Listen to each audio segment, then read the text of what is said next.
Oh, hey, how's it going, kids?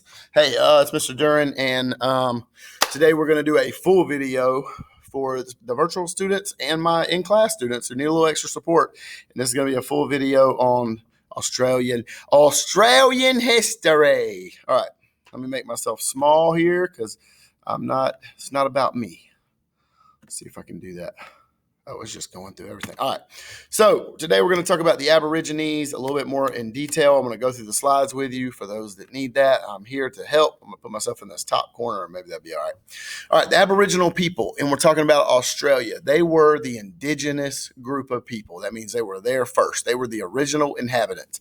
I'm basically going to go through the slides. I'm not going to add too much extra flavor for you, but there will be a couple of things that I'll let you see. The Aboriginal people migrated from Southeast Asia over 40,000 years ago. And the word Aborigines actually means people who were here from the beginning, but a lot of people don't use that term today. They think it's offensive.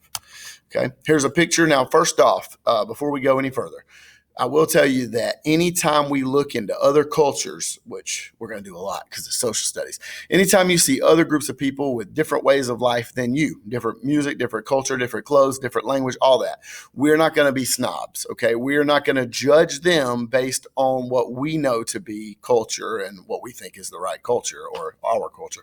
So what I'm trying to say is, especially for my in-class students, okay? When I show you pictures and stuff, I don't want to hear like mean comments because they don't dress like you do, okay? We're not going to do that. We're going to be good historians, okay? All right, location. Aboriginal tribes originally settled in the same places as present-day Australians. The climate was mild and water was available. Before Europeans arrived in 1788, several centuries back, around 750,000 Aboriginal people lived in Australia, okay? There's another picture. I like the colors. I like the stripes. You know what I'm saying? This, I could see myself wearing this out, on the weekend. Just kidding. But it's cool. Lifestyle. What kind of lifestyle did they live? They developed efficient ways to adapt to the harsh Australian climate and environment. We said the animals were dangerous. A lot of very deadly animals there. Same thing with the climate. It's pretty rough. They built containers for storing water that would come from the sky, okay, and it would store water in that. They built wells to get the underground water, and they were hunter-gatherers. They ate wild nuts and fruits and berries, okay? They were nomads. They moved from place to place. They were nomads. They didn't have nowhere to really lay their head and call it home. They had to get gone, okay? They got to go find their own. All right, stop. Let me stop rhyming. Here's natives hunting kangaroo, which we've already seen, I think probably on another slide, unless I got my days mixed up. Again, something I love to do on the weekends, go hunt kangaroo. They put up quite a chase, okay? Structure. The Aboriginal social structure consisted of a tribe or a language group of as many as 500 people. A tribe included bands called hordes, and those hordes were about 10 to 20 people. And hordes joined together daily to work for gathering food and hunting and stuff like that. There's another picture. All right. Archaeologists have found several early inventions. They found boomerangs. We know what that is. They found ground axes, grindstones, rock art, this art that's been painted on the rocks, okay? Think like graffiti today, but a little different. There's no written record of the Aboriginal people. There's no written history. They had an oral tradition where they actually told stories passed down to them from their parents and so forth, and that's how a lot of their history was spread. Here you have, I'll give you 4.5 minutes to tell me what that is. It's a boomerang. I'm not really going to give you 4.5 minutes. But religion, this is really kind of trippy. Their religion is called Dreamtime. Okay, Aboriginal people have a religion called Dreamtime. And the dreaming is what they believed kind of started life on Earth. During the dreaming, they had spirits creating the land, the water, the animals. And most of these spirits disappear, but some still live, but some live on in objects. That's going to be kind of like what we learn about, which is animists, which are people that believe that there are living spirits inside inanimate objects. Okay, there's some of their art. We're not going to spend a whole lot of time going into their art because we got a lot to talk about. Let's see. It's a pretty cool picture there. Art, they did the kind of art that depicted Dreamtime stories. So stuff about their religion would get painted onto the rock surfaces and things like that. It's kind of cool. There's another design. That kind of hurts my eyes a little bit. Ooh, all right. Music, they had the didgeridoo. That's why I wanted to stop here. If you ever heard of a didgeridoo, say didgeridoo. Thank you for saying that. I heard you. What they're going to do here is I'm going to play some didgeridoo for you. Let's play it. This is what it sounds like.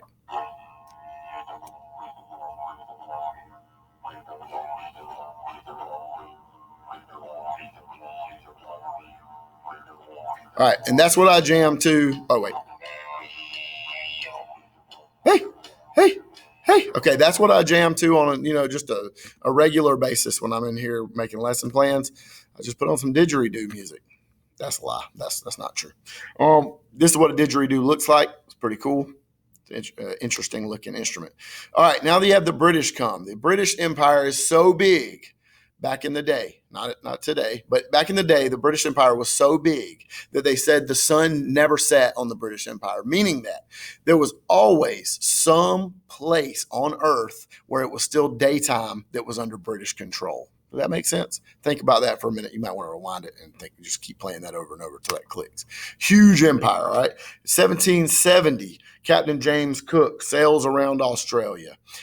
Wearing a really fresh coat, too. I'll show you in a minute. He ignored the indigenous people that were already living there, and he claimed Australia for England. Okay, like I said about your little sister's room, you go in there and you claim it for yourself. She's not going to be too happy about that. The people in Australia were not too happy about that. Now, the first British colony becomes established, and look at that coat. That's amazing. I would wear that. I wouldn't, not the wig. Not so much that, but all right. And so Botany Bay is the first British colony that gets set up. And now I'm going to show you a 4.5-hour documentary about Botany Bay. April 20th, 1770. Captain James Cook first enters Botany Bay. On board with Cook was 20. No, okay. I can't do it. I can't do it to you. Okay. I'm not going to do that. That's brutal. That's super boring. All right. Let's keep moving. Now, penal colony. A penal colony. Let's talk about what that is. The end of the American Revolution caused the British to stop sending prisoners to the American colonies. Great Britain was forced to look for another place to use as a penal colony. A penal colony just means a prison colony. Okay, it's a place where they can send the criminals who have committed crimes, and they get a certain amount of years. It's just like that. Australia seemed to like a good choice. No chance of escape. No colonies around it. Few indigenous people seem to have permanent settlements there. So Australia seemed like the place to put that kind of a colony, okay? In 1787, British ships called the First Fleet left England with convicts to establish a prison colony. 1788, the British prisoners settled in Australia, and after serving their sentences, they were given the option to stay there in Australia and settle in the new colony or return to England. It was up to them.